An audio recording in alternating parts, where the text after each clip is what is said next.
Hi guys, my name's Dan Butler, I'm the product trainer for DJKIT, and today I'm talking you through the Mixtrack Pro II from Numark. In the first video I went over the basic inputs and outputs as well as how to get your iTunes library running with Serato DJ Intro. In this video I'm going to go over the basic controls of the unit. So, starting in the centre, both channels we have our standard 3-band isolator EQ. What the isolator EQ means is it's a full kill. So if I play some music and cut all of them, you can hear there's no music.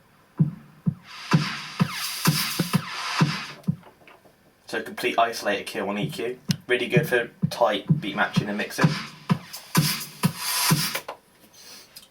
In the centre next to this we have our Q gain, so this is our headphone input volume. Below this determines what you're actually hearing in the headphones. So fully to the left we have Q, which is when you select the Q buttons here, you're hearing that for deck A and that one for deck B. If you have it set to PGM, so PGM means program, so it means your master output, so it means you're hearing your master output rather than what you've selected to Q, but you can have a mix of both. Personally I prefer Q. Below this we have our large encoder for navigating through our Serato library. Below this we have our back button, so what it allows us to do is go back into the directories. So I can go into a crate, I can go back, and then I can go straight back into my entire library. So after we covered the Q buttons in the encoder, there's the load A and load B buttons. So once I found a song I want to load, so I've already loaded one to deck A, but if I want to load one to deck B, I hit load B and it will load it into that deck. So that covers the mixer section as well as the gain controls, up faders, master gain and your crossfader.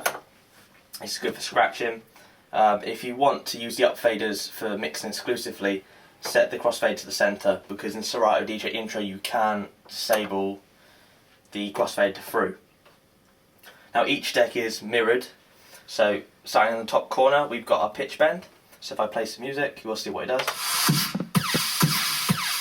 If I hold down the pitch bend on plus, it will speed up. If I press the minus, it will slow down. But these also double up on the shift. So if I press shift and the minus, I get key lock. So I switch it between key lock on and off in Serato. So what it means is when I speed up the track with key lock off, it will also change the pitch.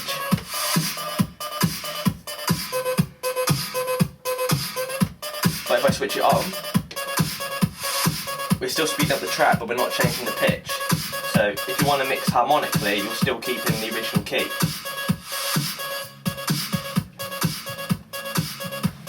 So we have our shift button for doubling up on different features.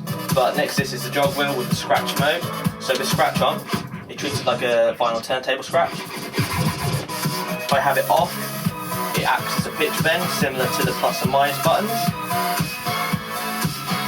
But with the scratch mode on, the outer wheel still acts as a pitch bend. So if you are slightly off with your beat matching, you can knock them back in time by using the outer jog wheel. Below this, we've got our cue, play and pause, stutter and sync. Sync will allow us to automatically beat match tracks together, so you don't have to use the pitch faders. Really good for when you want to get creative and if you're learning to DJ. This is our cue, so this will bring us back to our cue point at the beginning of the song. I can change the cue point by moving the jog wheel, finding the first beat and hitting cue.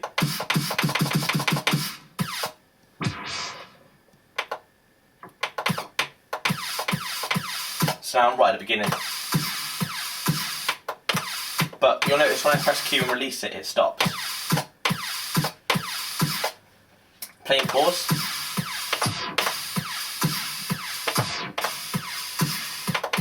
And next is stutter. Stutter is similar to Q, but instead of it stopping when I release it, it will continue playing. Creates sort of a stutter effect.